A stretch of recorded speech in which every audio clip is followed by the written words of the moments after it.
Baik, selamat pagi rekan-rekan mahasiswa yang saya banggakan. Pada hari ini kita akan melanjutkan kuliah Fisika Dasar yang topiknya adalah gelombang EM yang merupakan kelanjutan dari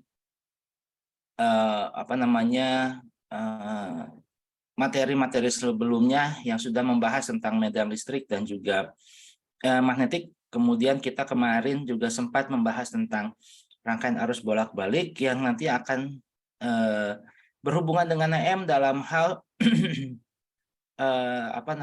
pemancarnya, ya, dalam hal pemancar dari gelombang EM itu berasal dari antena yang dipasang, ya, antena yang dipasang pada rangkaian arus bolak-balik.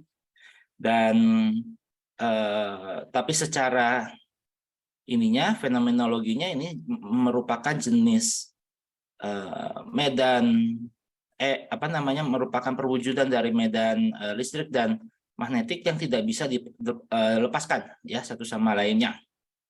Jadi yang namanya fenomena kelistrikan pasti didampingi oleh kemagnetan dan kemagnetan pasti didampingi oleh yang komponen listriknya. Namun memang magnitudo dari masing-masing medan itu ada yang lebih besar daripada yang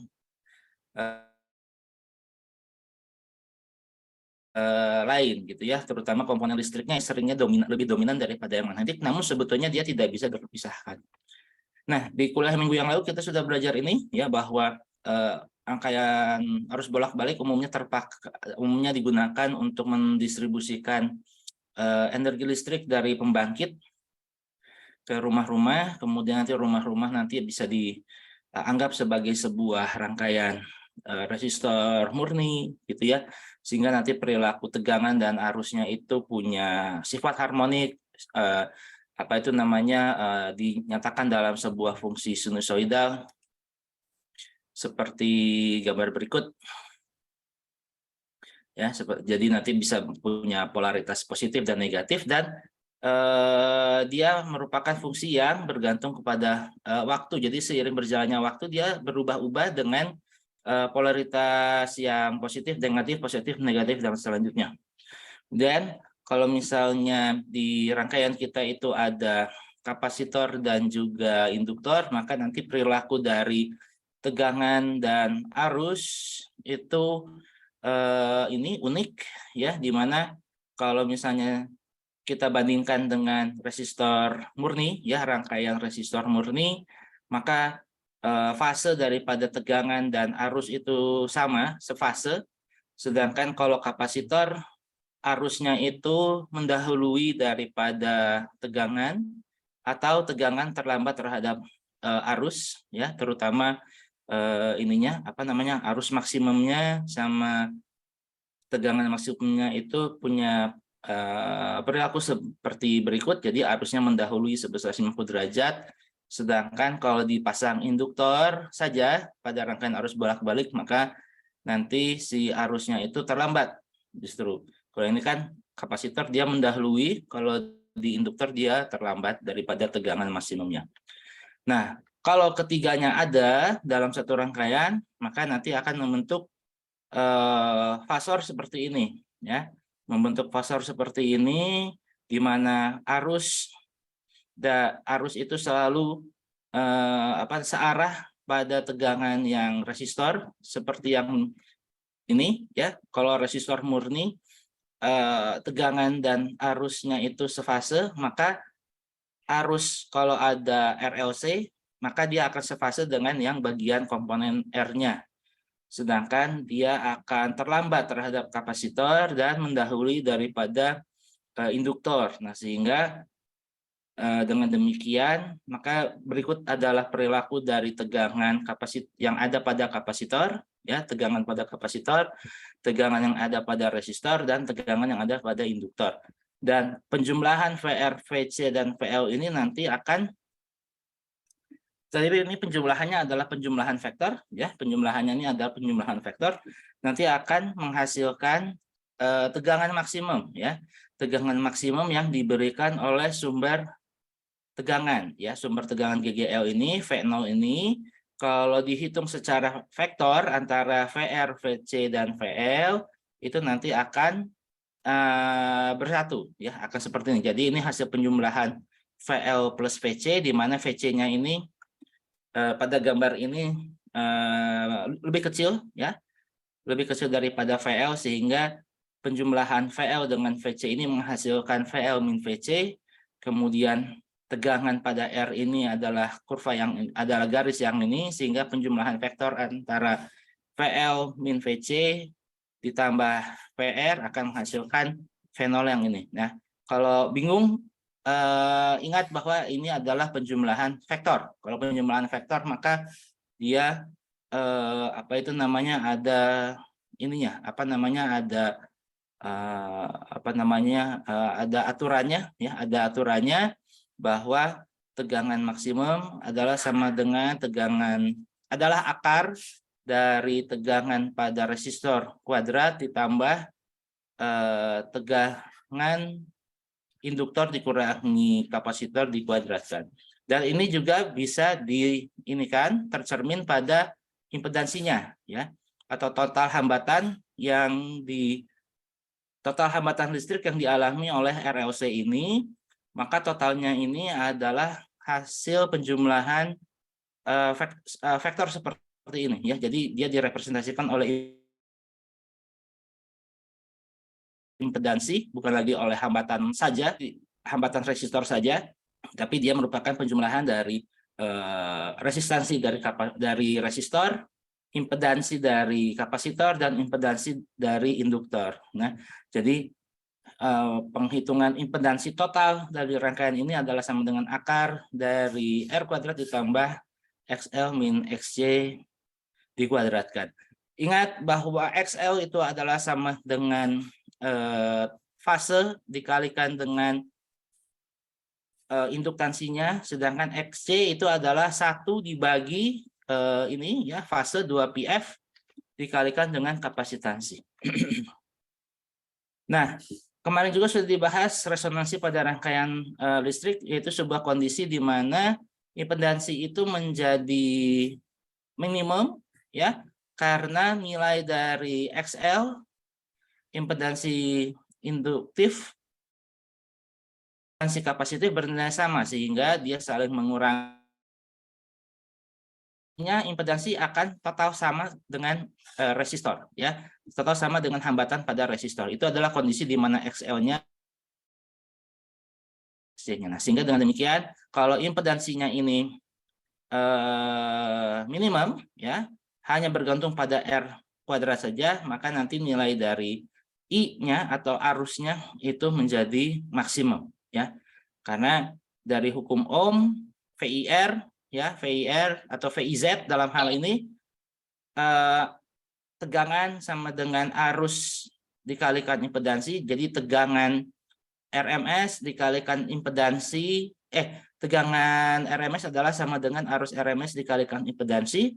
Kalau impedansinya ini minimum karena komponen XL min XC-nya itu saling menghabiskan, maka Z-nya ini akan sama dengan akar dari R kuadrat yang tidak lain tidak bukan adalah R sendiri, sehingga saat impedansinya itu kurva yang biru, ya, kurva yang biru ini, jadi di titik minimum ini artinya dia adalah nilai daripada R itu sendiri, ya, arusnya justru maksimum, ya. Ini adalah kondisi dari resonansi pada rangkaian listrik. Dengan frekuensi resonansi adalah sama dengan 1/2 pi akar LC. Ini didapatkan, ini tadi, kalau ini dikurangi ini sama dengan 0, maka 2pi FL sama dengan 1/2 pi FC. Nah, sehingga nanti didapatkan hasilnya ini nanti. F0 di sini adalah F yang sama pada induktor dan juga kapasitor. Nah, pada pekan ini kita akan melihat fenomena gelombang EM dari persamaan Maxwell dan persamaan diferensial gelombang EM, kemudian persamaan fungsi gelombang EM, energi gelombang, vektor pointing, dan polarisasi. Nah, kenapa penting mempelajari gelombang EM? Karena banyak hal di kehidupan kita sehari-hari itu menggunakan aplikasi cahaya. Ya, cahaya adalah salah satu contoh dari gelombang EM. Di kebumian, gelombang EM adalah salah satu sinyal yang digunakan untuk mendeteksi permukaan atau mendeteksi kondisi di bawah lapisan air, mendeteksi struktur panas bumi, struktur gunung api, kemudian juga untuk menentukan struktur perangkap hidrokarbon dan lain sebagainya. Di telekomunikasi sekarang berbasis gelombang EM, sinyal HP kita itu menggunakan gelombang elektromagnetik. Kemudian dari aspek cahaya digunakan sebagai sebagai saklar kadang-kadang ya, sebagai saklar, atau dia jadikan sebagai sensor-sensor tertentu untuk bisa menghidupkan atau menyalakan perangkat elektronik dan lain sebagainya. Mata kita juga sebetulnya menangkap cahaya dengan berbagai macam warna dan lain sebagainya, sehingga mau nggak mau kita harus belajar cahaya dari sisi dasarnya, ya, dari dasar pembentukan cahaya tersebut. Kemudian bagaimana sifat-sifat cahaya atau sifat-sifat dari gelombang EM itu, mulai dari ada yang namanya pembiasan dan pemantulan cahaya, kemudian nanti kita belajar tentang interferensi difraksi, kemudian belajar tentang superposisi, belajar tentang spektrum warna dan lain sebagainya, gitu ya. Dan juga nanti perangkat telekomunikasi dan lain sebagainya, superposisi gelombang. Jadi melengkapi apa yang sudah kita pelajari di Fisika Dasar 1 dari gelombang suara, ya.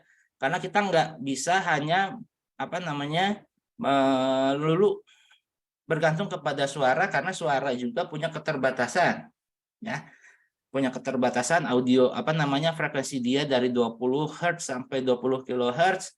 Dia itu mudah untuk teredam, apalagi kalau misalnya ruangannya itu diberi peredam dan lain sebagainya. Telekomunikasi dengan suara juga tidak bisa terlalu jauh, ya. Sistem relay-nya untuk gelombang mekanik itu, atau sistem untuk mentransmisikan gelombang suara dari satu tempat ke tempat lainnya itu sulit, sehingga kita menggunakan gelombang EM sebagai carrier, ya, sebagai pembawa dari suara. Misalnya Anda sekarang mendengarkan kuliah ini di Cirebon, gelombang suara dari suara saya diterjemahkan sebagai pulsa-pulsa listrik. Pulsa-pulsa listrik ini kemudian di broadcast, ya, menggunakan modem dan lain sebagainya, menggunakan gelombang EM. Kemudian dari gelombang EM yang diterima oleh device kemudian diterjemahkan kembali sebagai suara dan lain sebagainya. Bahkan tampilan yang Anda lihat di layar Anda ini pun artinya ada cahaya yang masuk ke mata kita. Nah, itu juga gelombang elektromagnetik. Jadi aplikasi gelombang EM terkait dengan apa yang kita kenal sebagai gelombang cahaya, gelombang elektromagnetik itu sendiri, ya, dari aspek perambatan medan listrik dan medan magnet dan lain sebagainya, ya. Nanti kita di pekan terakhir di kuliah Fisika Dasar akan belajar tentang yang namanya foton, yang merupakan partikel-partikel dari cahaya.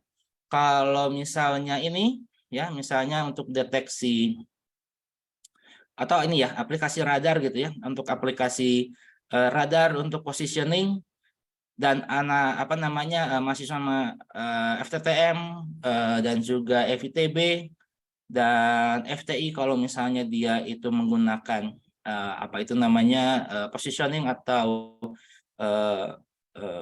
informasi koordinat untuk mengirimkan sesuatu dan lain sebagainya, maka yang ditransmisikan ini adalah gelombang EM dalam bentuk perambatan medan listrik dan magnetik, ya.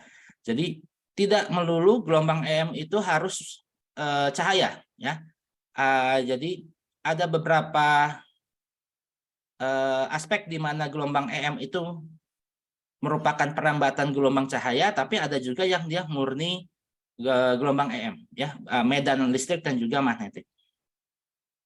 Jadi tidak harus bahwa EM itu berkaitan dengan cahaya, karena ini juga ya apa yang namanya seperti radar dan juga satelit satelit komunikasi itu menggunakan murni medan listrik dan magnet yang merambat dengan frekuensi tertentu. Nah, kuncinya adalah frekuensi tertentu. Artinya untuk aplikasi ini gelombang radio, ya, gelombang radio adalah gelombang yang frekuensinya itu pada, nanti kita lihat ininya spektrumnya, ya. Jadi yang namanya gelombang radio itu selain dia memang digunakan untuk mentransmisikan suara, kemudian apa namanya ya, lagu, informasi dan lain sebagainya, dia juga bisa diaplikasikan untuk pengolahan makanan seperti untuk pemanas ya, seperti microwave berbasiskan gelombang radio. Kemudian gelombang radio juga digunakan untuk komunikasi penerbangan ya, antar satu bandara dengan bandara lainnya atau satu bandara dengan pesawat ya. Kemudian nanti sinyal elektromagnetiknya itu nanti direlay ke stasiun-stasiun komunikasi yang lebih pendek. Makanya kita sering melihat menara-menara BTS itu juga untuk merelay sebetulnya gelombang EM supaya dia bisa diterima oleh oleh manusia, entah itu di darat maupun yang ada di udara, dan juga untuk satelit ya. Kalau Anda menggunakan GPS dalam kehidupan sehari-hari Anda untuk positioning, untuk pergi dari satu tempat ke tempat yang lain, atau misalnya untuk aplikasi dan lain sebagainya, aplikasi hantaran, e-commerce dan lain sebagainya, ingat bahwa ada gelombang elektromagnetik yang dirambatkan di situ ya. Jadi Anda misalnya menggunakan aplikasi online ya, aplikasi online untuk memesan sesuatu, maka akan ada komunikasi satelit atau gelombang EM dari Anda dengan toko atau dari Anda dengan kurirnya ya. Anda dengan toko dengan kurir dengan Anda. Nah, itu juga menggunakan aplikasi gelombang radio. Kemudian kalau kita lihat dari aspek cahayanya ya, maka orang bisa melakukan modifikasi terhadap cahaya sehingga menghasilkan suatu estetik tertentu misalnya. Atau pencahayaan pada mobil sport dan lain sebagainya, itu juga bisa digunakan supaya menghasilkan efek estetik yang diinginkan ya dari orang yang mendesain suatu kendaraan dan lain sebagainya. Atau untuk alasan ergonomis, ingin supaya produk yang dihasilkan itu nyaman ketika digunakan. Makanya pencahayaannya juga harus spesifik dengan kondisi tertentu dan lain sebagainya. Kemudian yang kita gunakan selama pandemi ini menentukan temperatur. Ya, itu juga aplikasi gelombang EM dengan frekuensi infrared. Ya, kalau frekuensinya berbeda seperti pada infrared, maka dari sinyal inframerah tersebut kita bisa tentukan berapa temperatur. Ada konversinya bagaimana gelombang infrared dengan frekuensi tertentu itu merepresentasikan panas dengan derajat tertentu gitu ya. Nah, itu juga merupakan salah satu teknologi atau salah satu penerapan daripada gelombang EM. Jadi cakupannya sangat luas. Jadi salah sekali kalau misalnya di antara rekan-rekan di sini yang merasa belajar fisika dasar itu tidak berguna, itu salah sekali ya. Salah sekali. Kalau misalnya Anda belajar menggunakanlah dalam bidang studi Anda menggunakan gelombang radio, menggunakan satelit GPS, menggunakan pengukuran termodinamika ya, maksudnya pengukuran temperatur dan lain sebagainya. Alat-alatnya itu memang sedemikian, tapi sebagai mahasiswa S1 tahu dasarnya, ya harus tahu dasarnya. Jadi tidak hanya sekedar make gitu loh, ya. Karena kalau hanya sekedar make, ketika mendeteksi hal yang salah, akurasinya tidak tepat dan lain sebagainya, maka harus kembali lagi ke fisika dasarnya gitu loh, ke rangkaiannya gitu loh, ke prinsip prinsip gelombang EM-nya dan lain sebagainya. Oleh karena itu, jadi tidak hanya sekedar pakai saja. Kalau hanya sekedar pakai saja, hanya sekedar tahu saja, D3 aja gitu, nggak usah S1 ya, nggak ada, apalagi di ITB gitu. Jadi kalau di ITB memang harus paham ya prinsip kerja alat ukur, prinsip kerja fenomena yang diamati dan lain sebagainya. Jadi tidak hanya sekedar pakai saja. Kalau hanya sekedar pakai saja, hanya sekedar tahu saja, hanya sekedar review pelajaran SMA aja, udah D3 aja gitu ya, seperti itu. Oke, gelombang EM adalah gelombang salah satu gelombang yang merambatkan energi dalam bentuk medan listrik dan medan magnet. Bagaimana gelombang EM bisa terbentuk pada aplikasi kelistrikan? Ya ini dari logam tertentu ya. Anda bisa lihat misalnya dari, kalau sekarang kita ada konversi dari apa itu namanya, televisi manual analog atau analog ya, analog sebutannya, ke digital, maka Anda biasanya diberi ini, apa itu namanya, antena ya, BTS ya, BTS apa itu namanya, decoder ya, decoder yang biasa kita gunakan untuk ini, set-top box ya, set-top box STB, sorry, bukan BTS, sorry, STB, suka kebas-bas. STB yaitu set-top box, itu kan diminta untuk apa namanya, dihubungkan antara televisi dengan STB, kemudian dari STB ada antena. Nah, antenanya itu ya adalah sebagai penerima. Kalau di televisi ya, kalau di televisi atau radio, maka antena juga bisa berperan sebagai pengirim ya. Nah, entah dia itu pengirim, entah itu dia bersifat sebagai pengirim atau penerima, maka di itu ya, di logam yang ada di antena itu pada dasarnya dia dialiri oleh yang namanya arus bolak-balik, mungkin dengan energi yang cukup rendah ya, cukup rendah dan lain sebagainya, sehingga dia bisa mengirimkan sinyal E dan B secara simultan gitu ya. Jadi pada antena yang ini dialiri oleh arus bolak-balik yang nanti polaritasnya nanti kadang dia mengalir ke atas, ke bawah, ke atas, ke bawah, ke atas, ke bawah, kemudian bersentuhan dengan udara ya. Jadi ini hanya sebuah, kalau misalnya Anda lihat antena yang digunakan pada STB Anda, yaitu si bagian-bagian yang logam-logam yang bentuknya aneh-aneh itu, ya, yang ada kadang bentuknya seperti garpu, ada yang bentuknya itu kayak sisir dan lain sebagainya. Nah, itu logamnya, ya. Ini logamnya. Jadi kalau misalnya antenanya ini, ya, kita lihat misalnya antena UHF gitu ya. Antena UHF.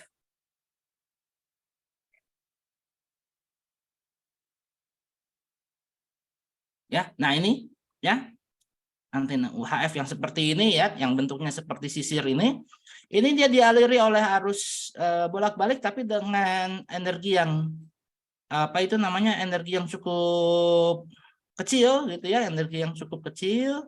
Jadi tidak sampai ini, tidak sampai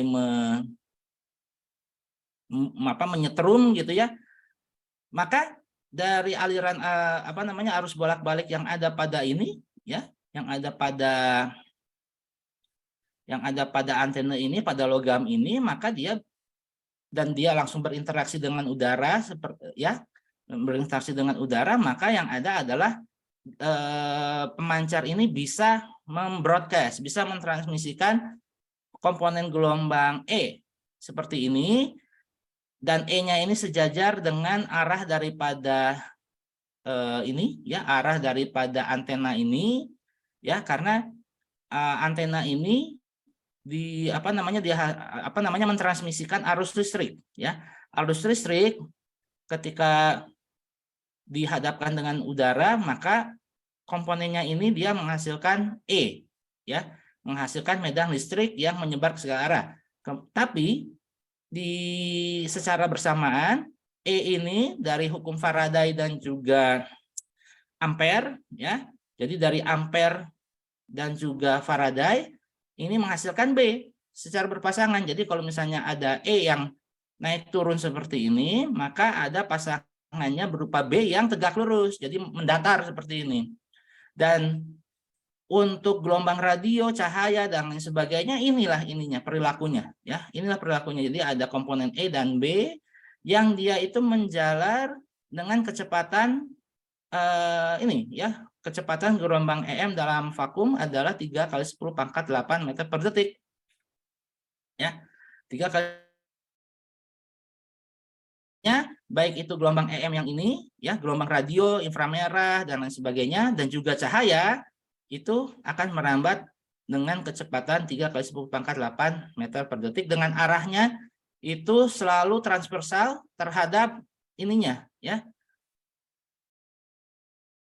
Misalnya E-nya ini sesuai dengan orientasi si batang antena ini, dia misalnya adalah naik turun, kemudian B-nya ini depan belakang, maka arah daripada penjalarannya itu misalnya ke kanan atau misalnya ke kiri atau dan lain sebagainya.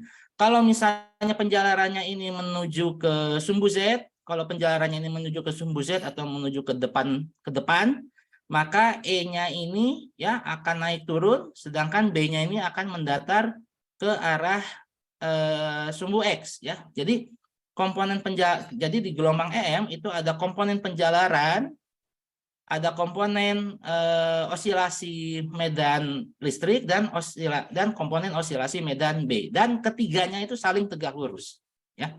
Kalau misalnya lihat di skema ini, ketika dia menjalar ke X, maka E-nya itu nih, ya, ada sumbunya nih di sebelah kiri. Lihat, kalau misalnya dia menjalar ke X, maka dia yang ini komponen medan listriknya akan osilasi terhadap sumbu Y, dan yang Z-nya ini terhadap sumbu Z.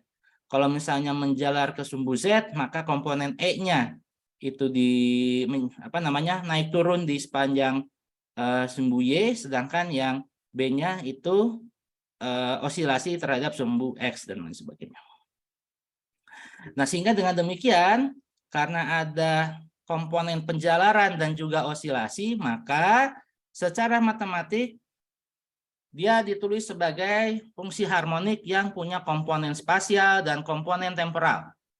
Komponen temporalnya dia dikendalikan oleh frekuensi sudut atau kecepatan sudut. Kalau misalnya yang spasialnya dia dipengaruhi oleh yang namanya bilangan gelombang. Bilangan gelombang ini menentukan arah penjalaran. Omega ini menentukan frekuensi naik turun atau osilasi daripada gelombangnya pada ranah waktu, ya, pada ranah waktu. Jadi bentuk sederhana dari gelombang EM adalah fungsi gelombang harmonik yang sepasang, yaitu ada E dan B, ya.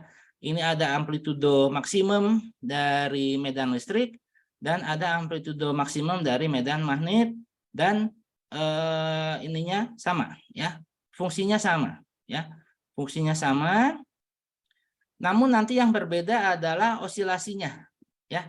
Osilasi E seperti contoh yang tadi, dia itu tegak lurus terhadap B dan tegak lurus juga terhadap arah penjalarannya, ya. Tegak lurus juga terhadap arah penjalarannya. Nah, properties atau sifat-sifat yang penting dari gelombang EM dari dua persamaan ini antara lain amplitudo maksimumnya dari E dan B, kemudian ada bilangan gelombang K. K untuk E dan B ini sama, begitu pula dengan frekuensi sudutnya, ya.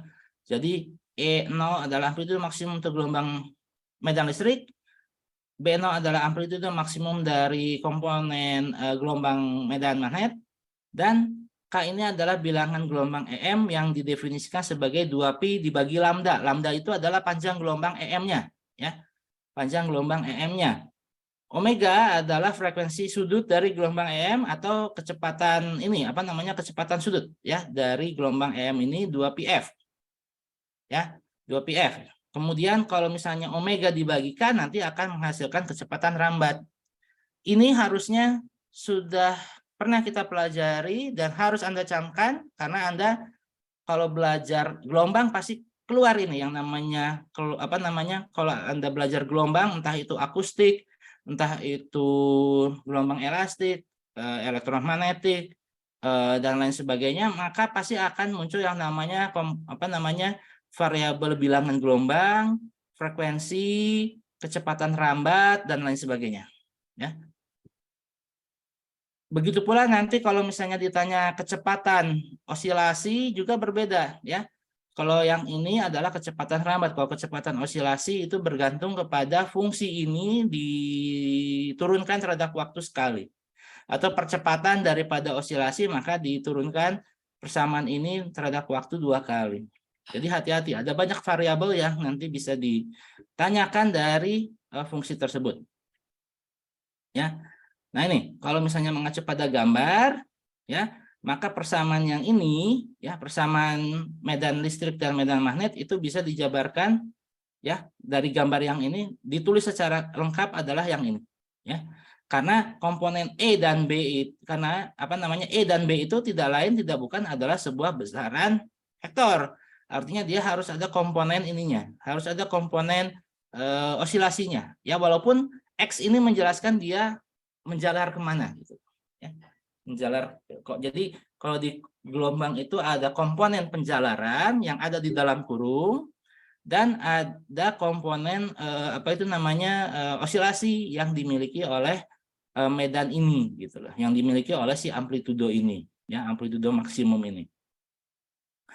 Nah, kalau di gelombang suara kita mengenal ada longitudinal dan transversal.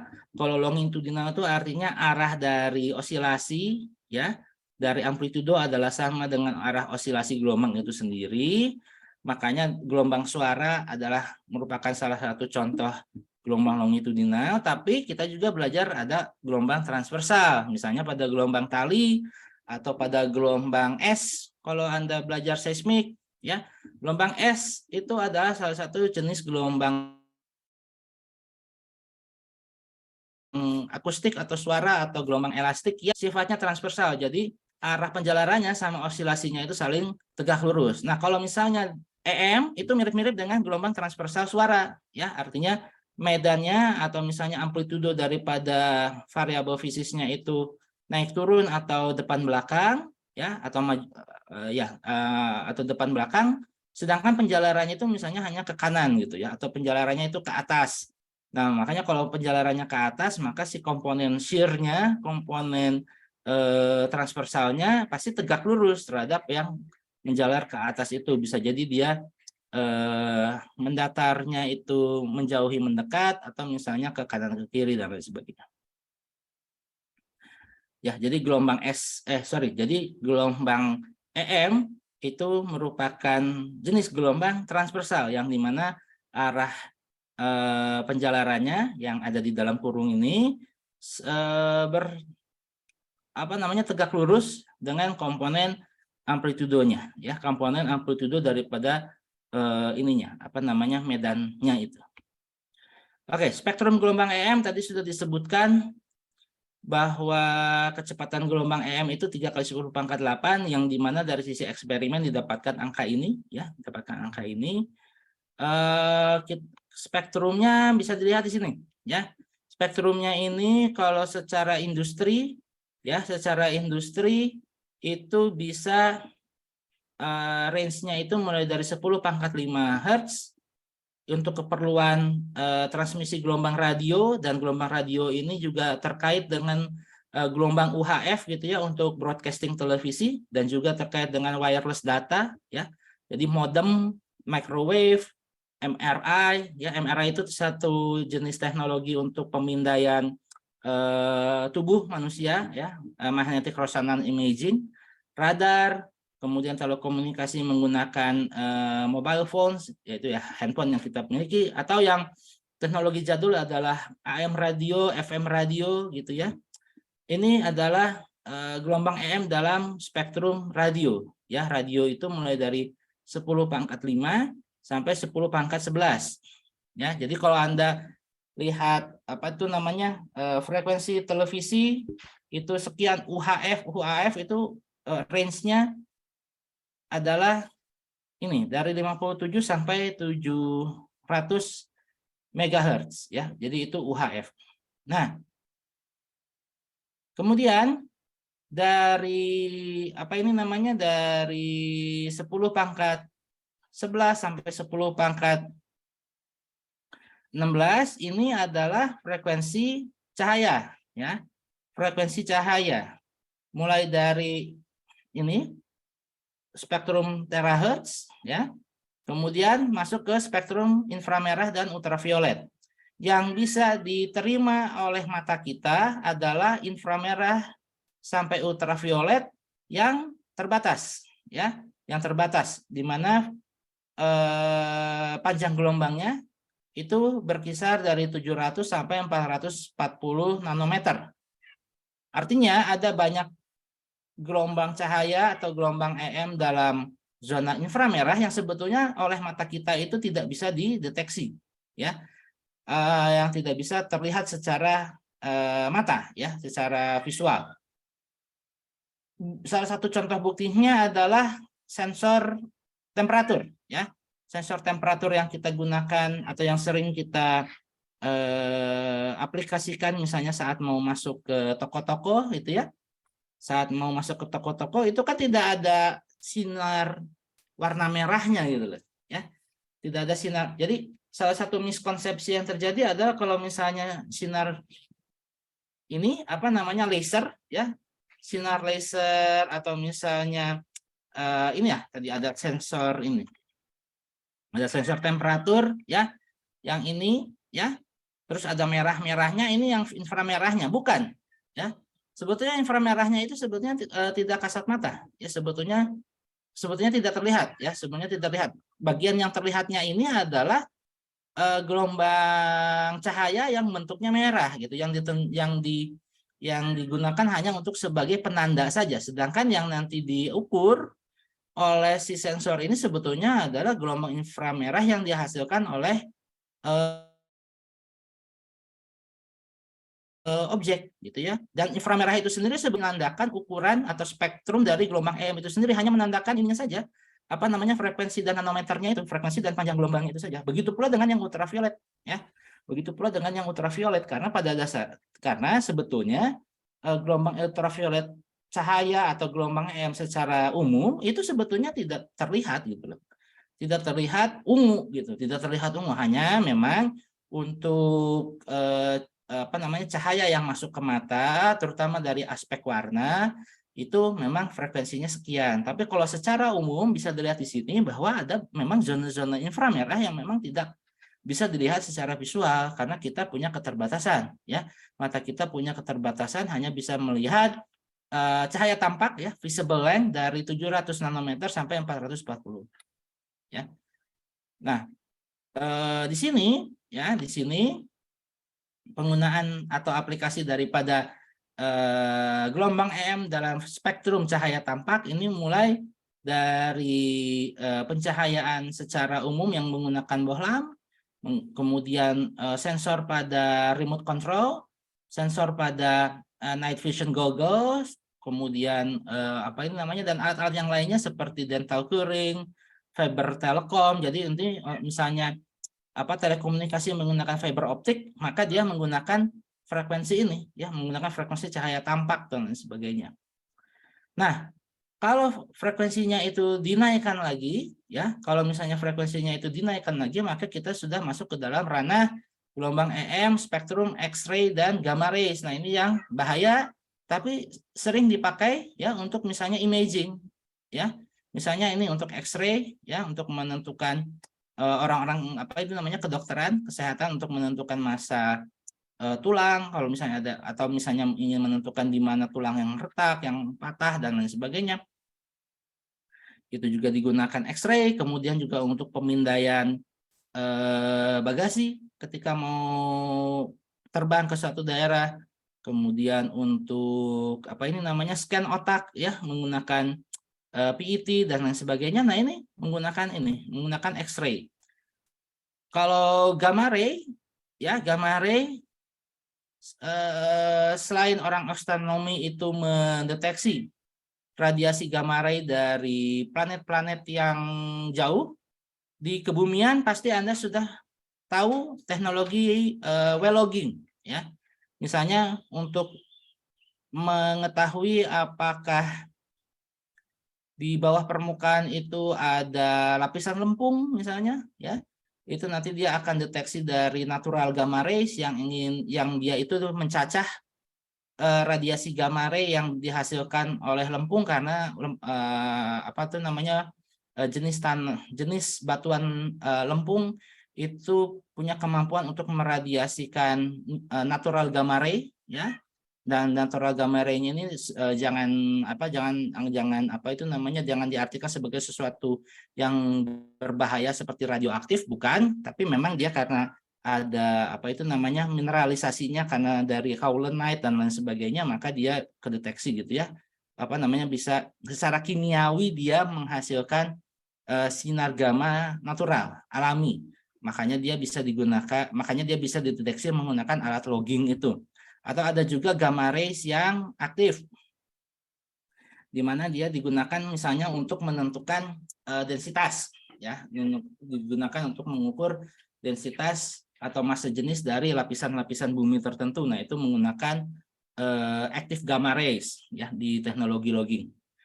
Kalau natural gamma rays itu untuk menentukan apakah ada penanda lempung tidak lempung dan lain sebagainya. Nah, kalau di kebumian, maka frekuensi yang digunakan ini berada jauh di bawah ini, ya. Terutama untuk teknologi magnetotelurik, ya, metode magnetotelurik, transient EM, control source EM, VLF dan lain sebagainya. Ini di frekuensi yang lebih rendah dari 10⁵ Hz, ya.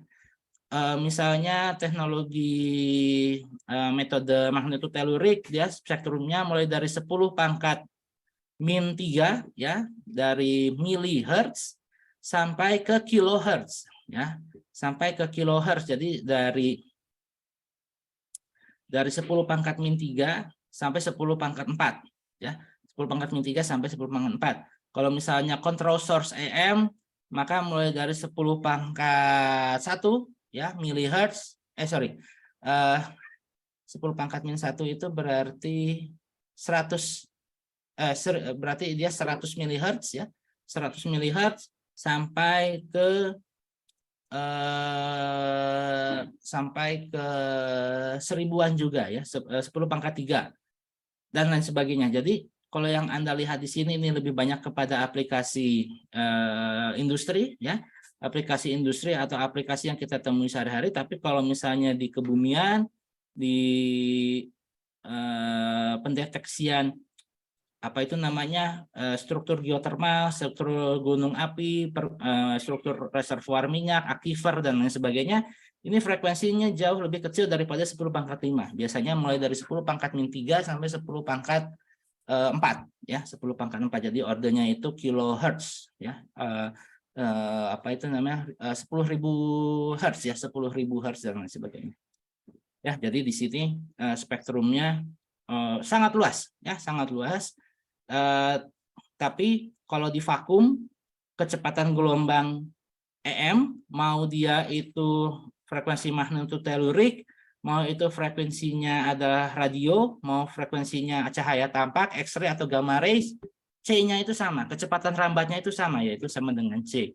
Namun tentu saja di jurusan di prodi nanti Anda akan lihat apa yang mempengaruhi energinya, ya, karena ada yang namanya atenuasi, ya, atau pelemahan daripada amplitudo gelombang EM. Di fisika dasar kita tidak mempertimbangkan atenuasi, ya, jadi kita anggap bahwa E0 dan B0-nya ini cenderung konstan. Sedangkan kalau nanti di jurusan, ya, nanti akan Anda pelajari bahwa E0B0 ini bisa melemah seiring berjalannya waktu atau seiring dia itu menjauh dari sumber, ya, dari sisi spasial, ya, maupun temporal, ya, dari segi waktu maupun ruang. B0 ini atau N dan juga E0 ini juga bisa mengalami pelemahan, ya. Tapi kalau di fisika dasar kita anggap dia ini apa namanya konstan terhadap waktu.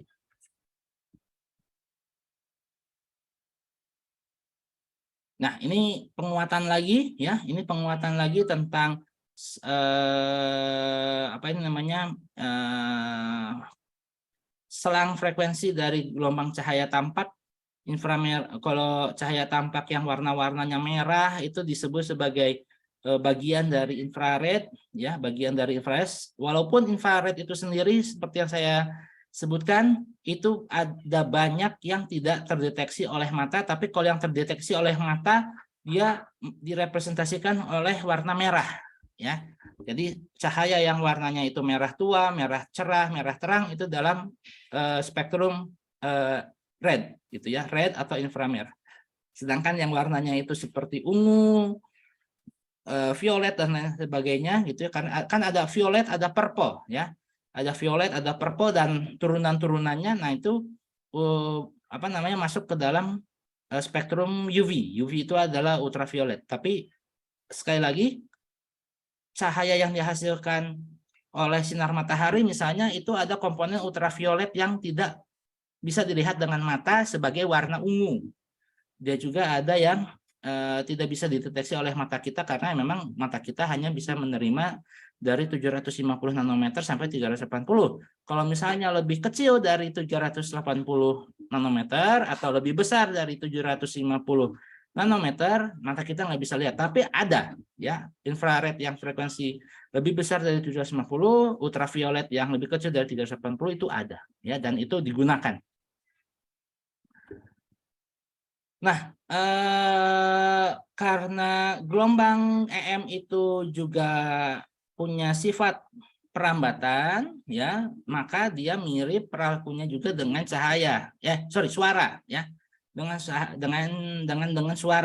Nah, sehingga pada cahaya pun, ya, itu juga bisa menghasilkan efek Doppler, ya, menghasilkan efek Doppler, tapi perbedaannya jelas dari aspek kecepatan rambat. Kalau kecepatan rambat cahaya atau gelombang EM itu adalah sama dengan C.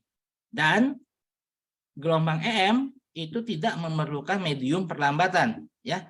Jadi dia kalau di ruang angkasa yang vakum, ya, yang tekanan udaranya itu sangat rendah, ya, maka apa namanya di situ tidak ada medium apapun yang bisa merambatkan gelombang suara, gitu loh, ya. Tapi gelombang EM itu bisa merambat, ya, karena E dan H atau E dan B, gelombang medan listrik dan magnet tidak memerlukan medium, ya, tidak memerlukan medium untuk dia bisa merambat, ya. Makanya nanti hukum atau rumus Doppler yang dulu pernah kita pelajari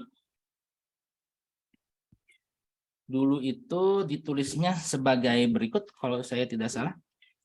Jadi frekuensi penerima adalah sama dengan kecepatan suara plus minus kecepatan gerak dari penerima dibagi kecepatan suara plus minus kecepatan gerak daripada sumber dikalikan frekuensi dari sumber. Tadinya kan gini ya, kalau nggak salah. Ya. Jadi ini ya, ada FP, ada FS. Ya, jadi ini ada frekuensi penerima, ini frekuensi sumber. Kemudian kalau suara itu kan kayak gini. Tapi sekarang P-nya ini C, gitu ya. P-nya ini C, sehingga kecepatan daripada penerima itu menjadi kecepatan penerima terhadap C, gitu ya. Ya. Kemudian kecepatan dari si apa ini namanya? Sumber juga menjadi Vs per C gitu. Jadi ininya persamaannya menjadi berikut ya.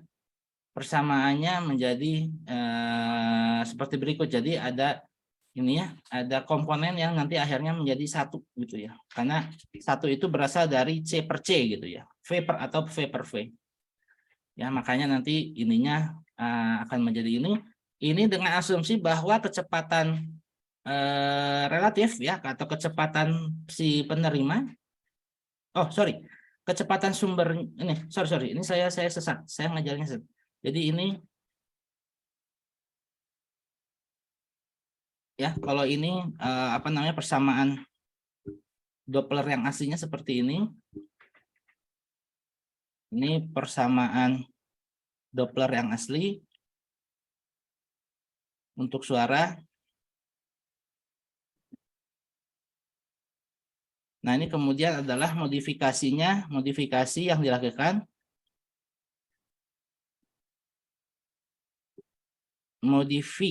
dilakukan untuk gelombang cahaya gitu ya, atau AM.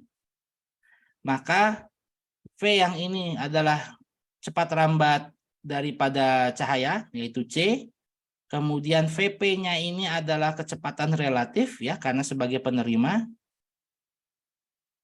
Dan VS ini adalah kecepatan sumbernya ini adalah sumber cahaya, jadinya ini adalah sama dengan C juga gitu. Makanya kalau demikian, maka nanti kan menjadi VP, frekuensi yang diterima oleh penerima adalah sama dengan C plus minus V relatif dibagi C plus minus C Fs. Nah, makanya kalau C dibagi C itu kan jadi satu ya. Nah, makanya jadi begini ya.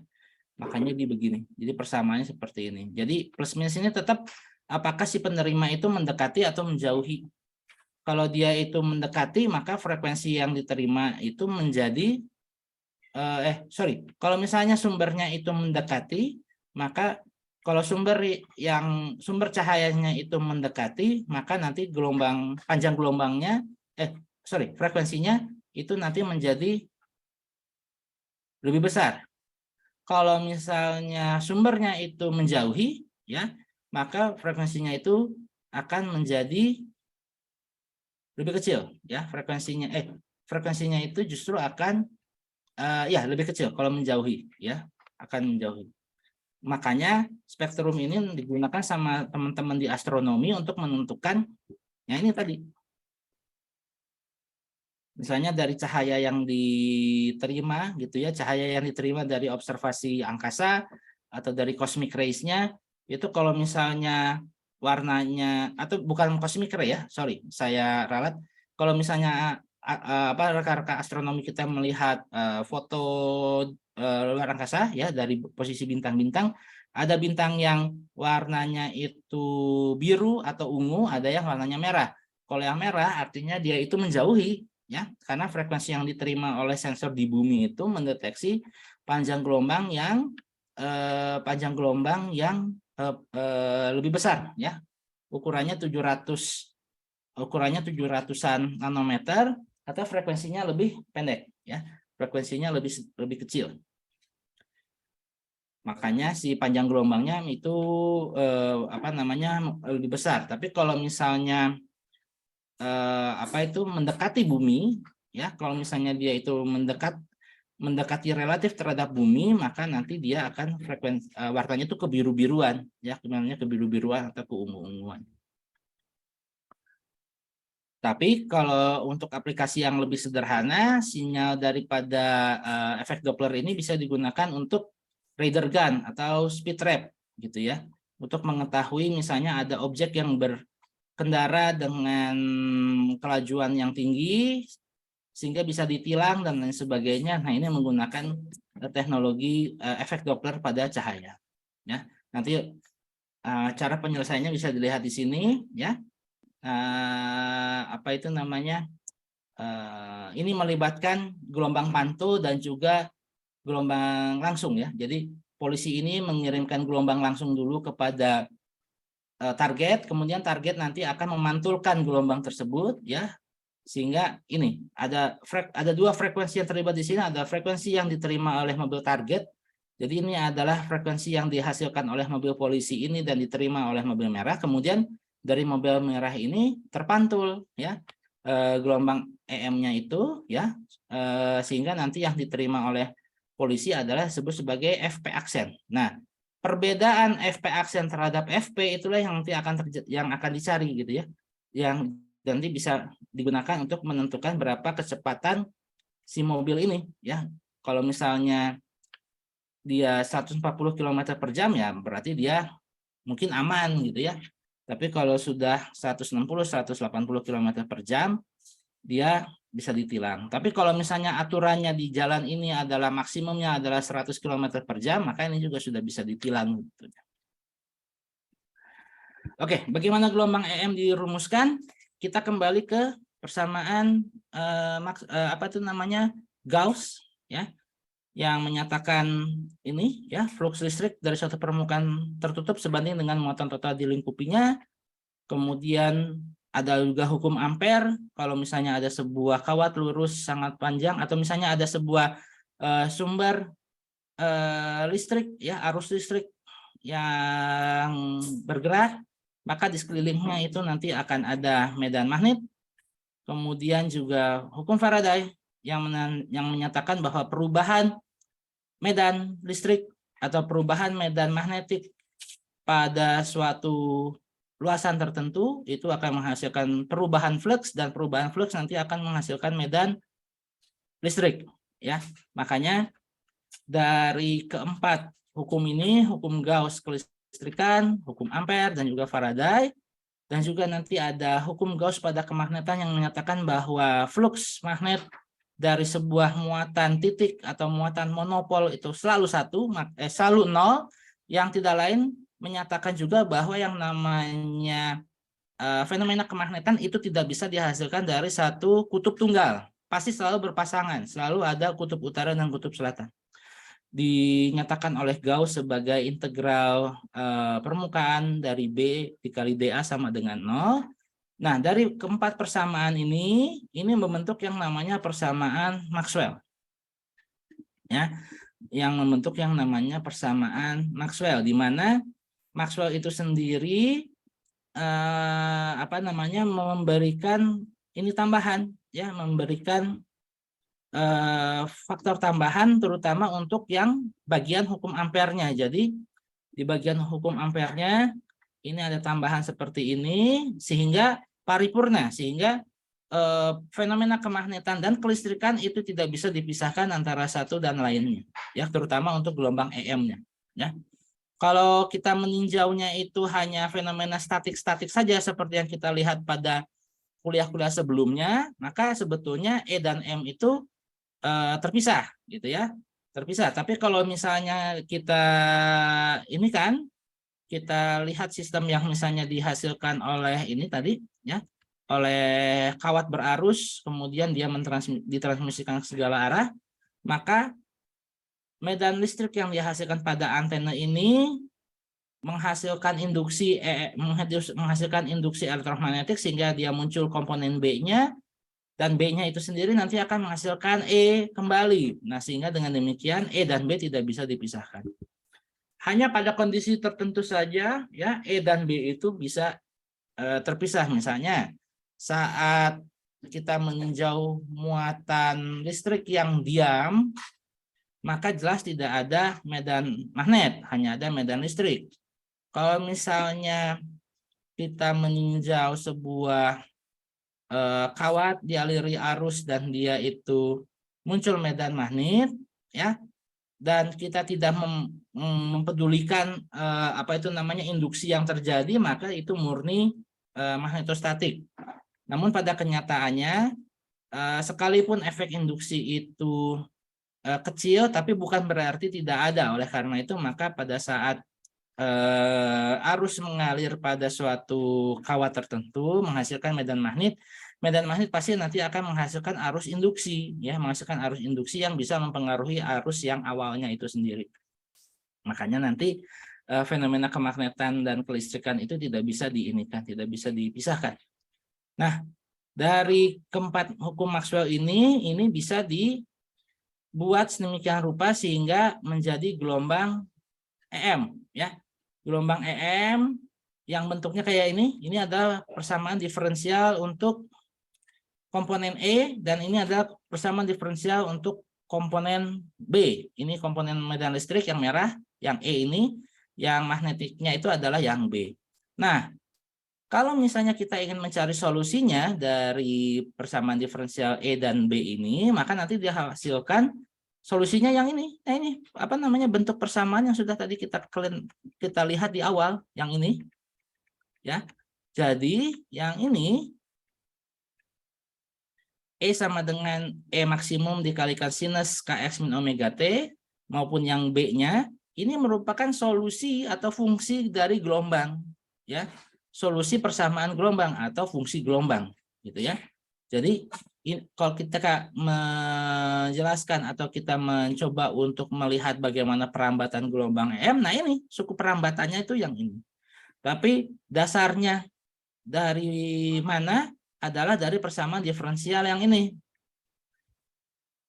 ya. Dari persamaan diferensial yang ini adalah persamaan gelombang, ya, persamaan gelombang EM yang dimana suku mu 0 epsilon 0-nya ini menyatakan kecepatan rambat gelombang EM-nya itu sendiri. Ini sama kalau misalnya diakarkan, ya, kalau diakarkan kemudian disatuperkan itu nanti akan menjadi C, ya, akan menjadi sama dengan kecepatan rambat dari gelombang listrik dan magnetiknya ini. Nah, bagaimana proses dari keempat persamaan ini menjadi ini? Bisa dilihat dari coret-coret yang ada ini. Nah, yang ini, ya, dari sini, ya, dari sisi teoretis. Ini nanti saya pindahkan. Sekarang saya pindahkan aja lah. Ya, ini saya pindahkan aja. Harusnya itu di sini.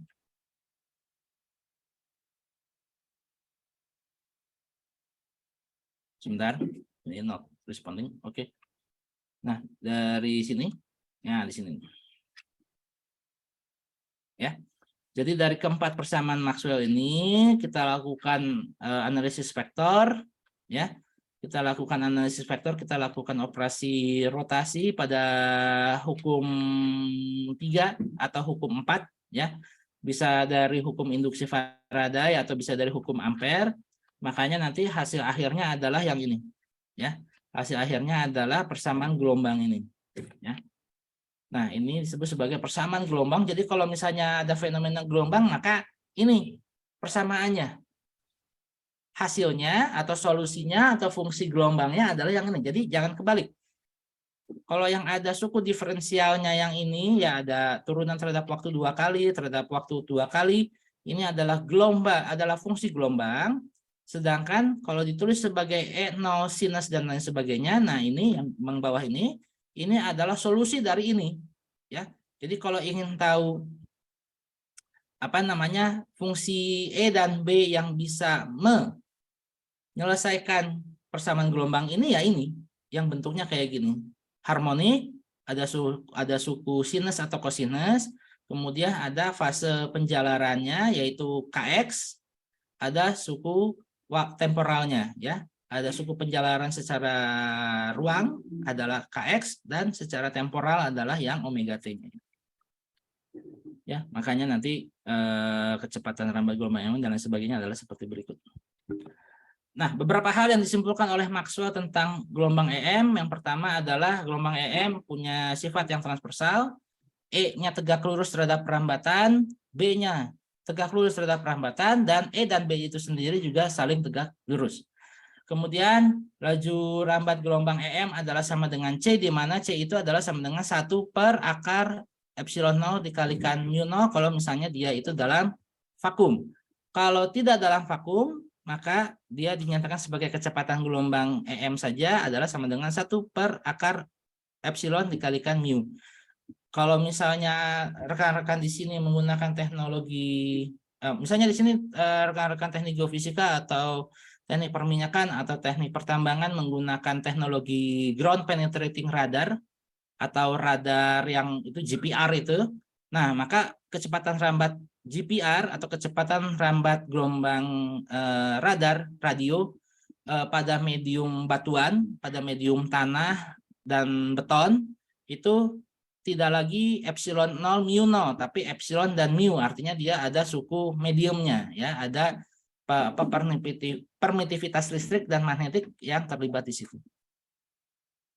Nah, hubungan antara amplitudo kedua medan bisa kita lihat di sini bahwa besarannya, ya, besarannya besar dari E dan besar dari B ini apa itu namanya, B itu lebih rendah gitu ya. B itu lebih rendah sebesar 10⁻8 ya. Jadi amplitudo atau besar dari medan E dan B itu adalah seperti berikut. Jadi dari sisi nilainya, ya, sisi apa namanya, amplitudo dari B itu cenderung lebih kecil daripada si X-nya, ya, daripada si bagian listriknya, ya. Makanya ada suku 3 kali 10⁻8 ini. Nah, bagaimana mendeteksi gelombang radio? Tadi sudah dijelaskan bahwa kita menggunakan antena. Antena itu sendiri dialiri oleh arus bolak-balik dan dia komponennya itu ada kumparan dan lain sebagainya gitu ya. Makanya antena ini dia bisa bertindak sebagai transmitter, sebagai pemancar, dan juga sebagai penerima. Kalau sebagai penerima maka dia tidak dihubungkan dengan apa namanya GGL AC. Tapi kalau sebagai pemancar dia dihubungkan dengan GGL AC. Nah, untuk mendeteksi gelombang radio komponen E itu digunakan antena wire yang bentuknya tabung seperti ini. Sedangkan kalau misalnya yang gelombang H-nya, ya, atau gelombang B-nya itu digunakan loop antena seperti ini. Ini digunakan untuk mendeteksi komponen B-nya. Sehingga kalau Anda misalnya bongkar antena itu, ya, antena yang dihubungkan dengan STB itu, maka pasti akan ada yang komponen ininya, ya, yang logam-logamnya yang kayak gini, dan ada juga yang bagian ininya, loopnya seperti ini. Nah, sekarang kita masuk ke energi gelombang. Energi gelombang ini dinyatakan oleh yang namanya apa itu namanya, intensitas dari gelombang EM, dan penjalaran daripada energinya ini dinyatakan oleh yang namanya vector pointing. Di mana vektor pointing ini adalah S itu adalah hasil perkalian silang antara E dan B dibagi dengan nilai dari permeabilitas magnet, ya, dibagi dengan permeabilitas magnet pada vakum. Nah, sehingga kalau ingin apa itu namanya, kalau misalnya kita punya contoh seperti berikut, ya, misalnya saya punya medan listrik yang besarnya itu adalah 10 Newton per Coulomb, maka besar dari medan magnet itu adalah sepertiga, ya, sepertiga kali 10⁻⁻⁷, atau secara magnitudo dia setara dengan 10⁻⁻8 gitu ya, seperti 10⁻⁻7. Nah, kalau misalnya kita lakukan perkalian, ya, kita mencari vektor pointingnya, kita ingin cari berapa besarnya, maka nanti bisa kita dapatkan bahwa nilai dari S ini itu berada dalam orde satuan, ya, berada dalam orde satuan. Jadi range-nya itu mulai dari 1 sampai 9 gitu ya, dari range-nya itu mulai dari 1 sampai 9. Ya, ini kalau dilihat dari aspek magnitudonya. Tapi kalau dari sisi ininya, dari sisi teoretiknya, S ini menyatakan arah penjalaran dari energi gelombang EM. Penjalaran, jadi menyatakan suku penjalarannya juga gitu ya. S itu sesuai dengan suku penjalaran, dan besarnya itu menyatakan energi yang nanti bisa dikandung oleh gelombang EM tersebut. Nah, besar dari vektor pointing menyatakan laju aliran energi yang melalui suatu permukaan yang tegak lurus terhadap arah penjalaran gelombang EM, atau menyatakan daya persatuan luas. Dalam aspek lain nanti disebut sebagai intensitas. Nah, jadi daya persatuan luas S ini juga nanti bisa dinyatakan sebagai intensitas dari gelombang EM, ya. Jadi besarnya dari S itu menyatakan daya persatuan luas, arahnya dari S menyatakan arah perlambatan gelombang, ya. Jadi jangan lupa bahwa S ini adalah besaran vektor, ya. Nah, misalkan untuk gelombang EM yang berbentuk gelombang datar atau plane wave, maka hasil rotasi dari E cross B ini menghasilkan EB. Jadi langsung besar medan listrik dikalikan dengan besar medan magnetiknya sehingga dia hasilkan seperti ini. Dan karena B itu adalah sama dengan E per C secara magnitudo, maka nanti bisa dituliskan S adalah sama dengan medan listrik kuadrat dibagi mu 0 C atau C per mu 0 dikalikan dengan B kuadrat. Nah, untuk gelombang yang berbentuk sinusoida, ya, nilai S rata-rata untuk satu siklus adalah sama dengan intensitas gelombang, sehingga nilai rata-rata untuk satu siklus gelombang nanti akan didapatkan S rata-rata adalah sama dengan intensitas adalah sama dengan E max B max dibagi 2 mu 0, ya, atau E max kuadrat dibagi 2 mu 0 C. Kalau misalnya mau menggunakan RMS juga bisa dan lain sebagainya. Nah, sehingga nanti untuk energi gelombang EM ini total secara umum rapat energi total yang dibawa oleh gelombang M adalah U sama dengan total energi per volume adalah seperti berikut.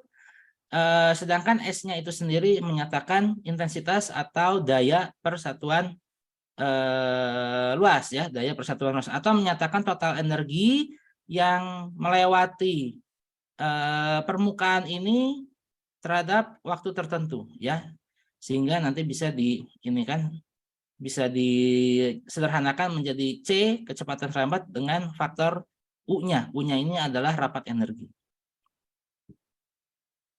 Selain menghantarkan energi, gelombang EM juga menghantarkan momentum. Jika gelombang EM tiba pada permukaan sempurna yang menyerap energi, maka terjadi transfer momentum yang dinyatakan sebagai persamaan berikut, dan tekanan dalam tanda kurung, ya. Jadi ini bukan tekanan dari aspek tekanan yang sudah kita kenal di fluida, ya, tapi ini adalah tekanan yang dialami oleh permukaan akibat ada cahaya yang menumbuk permukaan tersebut adalah nanti seperti berikut.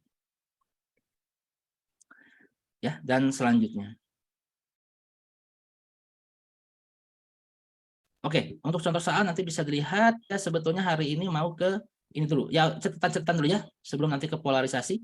Catatan-catatan, walaupun berbeda secara fisik, namun perilaku gelombang mekanik juga berlaku pada gelombang EM. Antara lain, dari fungsi gelombangnya itu ada komponen sinus fungsi harmonik sinus kosinus, dan di dalamnya itu ada fase ruang dan juga fase temporal.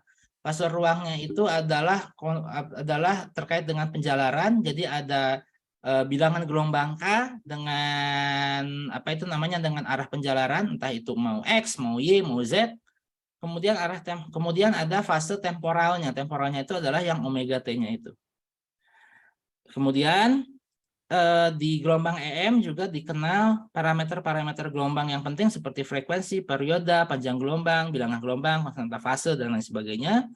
Kemudian dia juga berlaku superposisi. Nah, ini yang akan kita pelajari setelah UTS, ya. Setelah ujian 1 kita akan belajar tentang interferensi konstruktif, destruktif, difraksi, hamburan, dan lain sebagainya, sehingga muncul pola-pola gitu, ya, pola terang gelap dan lain sebagainya. Dan kemudian sifat kalau misalnya nanti superposisi gelombang itu bisa kita gunakan, maka nanti juga dia berlaku gelombang berdiri, yaitu kondisi di mana komponen temporal dan spasial itu bisa terpisah, ya, menghasilkan gelombang berdiri atau gelombang yang saling transversal, ya. Itu juga bisa terjadi untuk gelombang cahaya. Nah, nanti polarisasi gelombang mungkin materinya akan banyak dari video kuliah yang tahun lalu saya gunakan untuk kuliah K36, ya. Tapi untuk kuliah hari ini saya kira cukup. Sebelum saya tutup, ada beberapa hal yang perlu diingatkan, bahwa yang namanya ujian nanti akan dilaksanakan pada tanggal 25, jadi di pekan ini. Materi yang diujikan itu seperti yang saya sampaikan, saya ke SAP aja lah, ya. Materinya sesuai SAP. Saya ingatkan bahwa materi kuliah yang diujikan pada tanggal 25 itu mulai dari pekan 1 sampai pekan 7 ya. Pekan 1 sampai ke pekan 7 atau setara dengan modul tutorial 1 sampai 4 ya. Cakupan materinya setara dengan cakupan materi yang ada pada modul tutorial 1 sampai 4 yang mencakup elektrostatika, hukum Coulomb dan medan listrik, hukum Gauss potensial listrik, termasuk juga konduktor isolator gitu ya. Kemudian potensial listrik, energi potensial listrik, kapasitor dan dielektrik, arus searah, medan magnet, gaya Lorentz, hukum Biot-Savart, ampere, dan juga gaya antar kawat berarus. Sedangkan bahasan tentang induksi EM, arus bolak-balik dan gelombang EM itu nanti untuk ujian kedua ya. Ujian kedua. Terkait pelaksanaan ujian, sekali lagi saya ingatkan bahwa KTM kita nanti akan ujian untuk kelas Cirebon itu di 9703. Jadi nanti Anda akan apa itu namanya di sini. Saya sebetulnya hari ini punya tugas kepada apa itu namanya? Punya tugas untuk menyebarkan distribusi ruangan dan juga tata tertib. Nanti Anda lihat ke EduNext kelas paralel terutama untuk gelombang EM ya. Untuk gelombang EM nanti nanti akan ada modul khusus untuk ujian fisika dasar dan juga solusi modul tutorial 1 dan solusi modul tutorial 1 sampai 4. Nanti di ujian fisika dasar ini akan ada tata tertib dan juga pembagian ruangan. Jangan sampai salah ruangan ya. Kalau di Cirebon harusnya ruangannya itu hanya 1 ya, atau 2 ya, hanya 1 atau 2. Nanti kita lihat updatingnya apakah ada 1 ruangan atau ada 2 ruangan. Yang pasti tolong ini ya, tolong jangan lupa UTS atau ujian 1 dilaksanakan tanggal 25 ya. Dilaksanakan pada tanggal 25 pukul 9 sampai 11 ya. Pukul 9 sampai 11. Nah, kalau misalnya Anda tidak bisa menghadiri ujian 1 karena sakit atau ada acara resmi, maka tidak ada susulan ujian 1. Tidak ada susulan ujian 1 ya. Yang ada adalah ujian 3. Jadi Anda pengganti ujian 1 kalau misalnya Anda sakit di ujian 1 atau misalnya Anda itu punya tugas, ditugaskan oleh ITB untuk mewakili ITB dan lain sebagainya di hari Sabtu tersebut, maka ujian 1 penggantinya adalah ujian 3. Jadi jangan minta ujian 1 susulan, nggak ada ya. Jangan minta ujian 1 susulan. Jadi nanti ujian 1 dilaksanakan tanggal 25 Maret hari Sabtu pukul 9 sampai 11. Kalau tidak bisa menghadiri ini, maka tidak apa-apa, silakan nanti surat sakit atau surat keterangan kegiatannya itu diserahkan ke TPB dan juga ke saya, sehingga nanti Anda berhak untuk ikut ujian 3. Jadi tidak ada ujian susulan ujian 1 ataupun ujian susulan ujian 2, tidak ada ya. Jadi mohon maaf kalau misalnya ada yang mengharapkan ujian susulan untuk 1 kalau misalnya sakit atau atau misalnya ada berkegiatan yang lain, yang ada kita adalah ujian pengganti, dan ujian penggantinya itu adalah ujian 3 ya. Baik, saya kira itu cukup sampai di sini. Kita mungkin akan ketemu lagi pekan depan untuk materi selanjutnya setelah ujian. Mudah saya doakan secara tulus supaya Anda bisa berhasil di ujian 1 ini. Pada hari Rabu besok akan saya muat di MS Teams soal kuis yang sifatnya silahkan dilaksanakan ya, maksudnya tidak kuisnya ini sebagai latihan ujian saja. Materi ujiannya ini nanti bisa saya ambil dari materi ujian tahun lalu atau 2 tahun yang lalu ya. Jadi mohon dipelajari sebagai bahan untuk persiapan ujian. Waktu pelaksanaannya itu adalah 2 jam, pukul 9 sampai pukul 11, karena hari Rabu itu adalah libur ya, libur nasional. Jadi bisa kita gunakan untuk kuis ya, dan kuisnya ini sifatnya tidak wajib, hanya untuk sebagai latihan saja. Kalau misalnya dilakukan Anda dapat nilai, kalau tidak dilakukan maka tidak ada nilainya ya, tidak ada nilainya. Sedangkan dan ini akan masuk ke dalam komponen nilai tugas ya, nilai tugas ataupun angka lain ya. Jadi kontribusinya mungkin hanya sekitar 10% ya dari nilai akhir. Nilai akhir Anda itu 30% dari ujian 1, 30% dari ujian 2, 20% dari praktikum, 10% dari RBL, dan 10% dari nilai angka lain. Yang angka lainnya itu dari tugas-tugas, kuis, dan lain sebagainya.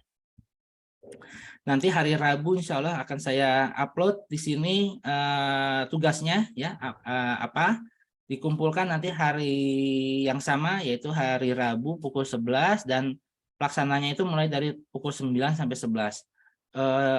Soal kuisnya itu mungkin kalau nggak dari ujian yang 2022 atau yang ujian tahun 2021 ya, kalau nggak 2021 2022.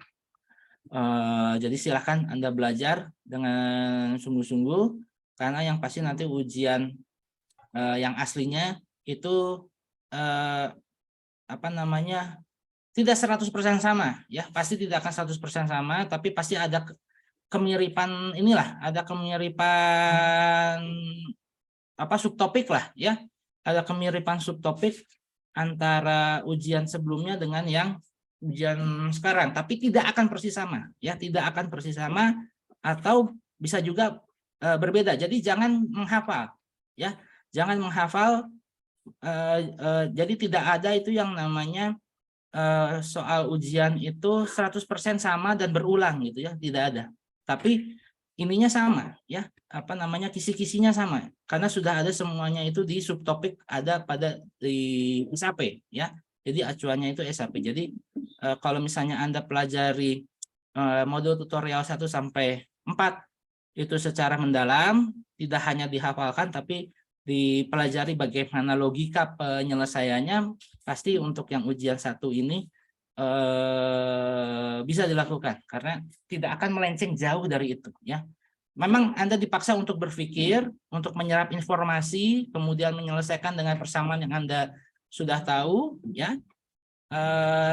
Tapi tentu saja problem solvingnya pasti nanti akan berbeda dengan soal yang pernah disampaikan pada tahun-tahun sebelumnya.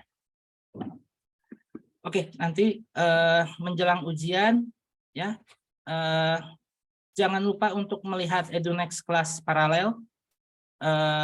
Informasi terkait ujian nanti akan dimuat di situ, mulai dari tata tertib ruang ujian dan lain sebagainya, dan yang lainnya. Dan juga itunya apa namanya, solusi resmi dari modul tutorial 1 sampai 4 juga nanti akan diupdate di EduNext. Baik, saya cukupkan kuliah kita. Oh, mohon maaf, ini dari tadi saya mungkin hanya monolog aja ya, jadi saya ini, jadi nanti kuis akan dicantumkan di sini ya, akan dirilis di MS Teams, kuis tanggal hari Rabu itu, tanggal 22 itu. Kalau misalnya Anda tidak bisa mengerjakan, silakan tidak perlu dikerjakan, karena ini sifatnya hanya apa namanya untuk latihan ujian ya. Jadi Anda memang kalau saya sarankan Anda lakukan supaya Anda punya pengalaman untuk mengerjakan simulasi ujian dari jam 9 sampai 11 dengan soal ujian tahun lalu atau tahun sebelumnya. Kemudian update informasi Anda selalu di sini ya. Update selalu informasi Anda di EduNext kelas paralel. Ya, di EduNext kelas paralel ini nanti informasi terkait ujian nanti akan saya tambahkan di sini ya. Jadi terkait tata tertib dan juga ruangan, dan juga nanti solusi modul tutorial 1 sampai 4 juga nanti akan ini ya, akan muncul di sini. Ingat sekali lagi, cakupan ujian kita mulai dari pekan 1 sampai pekan 7 ya. pekan 1 sampai pekan 7, mulai dari review faktor skalar trigonometri, muatan listrik, gaya dan medan listrik, ya ini yang hukum Coulomb dan medan listrik, sampai ke gaya antar kawat berarus, ya, gaya antar kawat berarus. Ya, jadi ini materi apa ini namanya ujian satunya. Terkait absen pagi ini,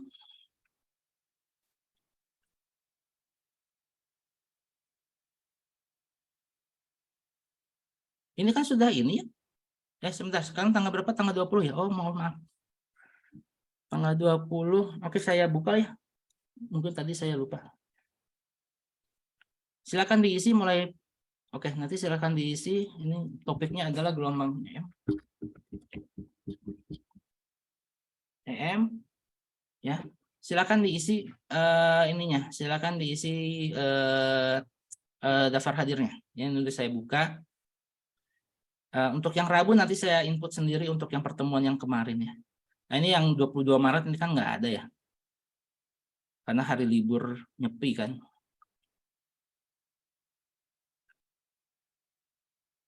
Ya, seperti itu. Terima kasih sudah diingatkan. Baik, kita cukupkan pertemuan kita.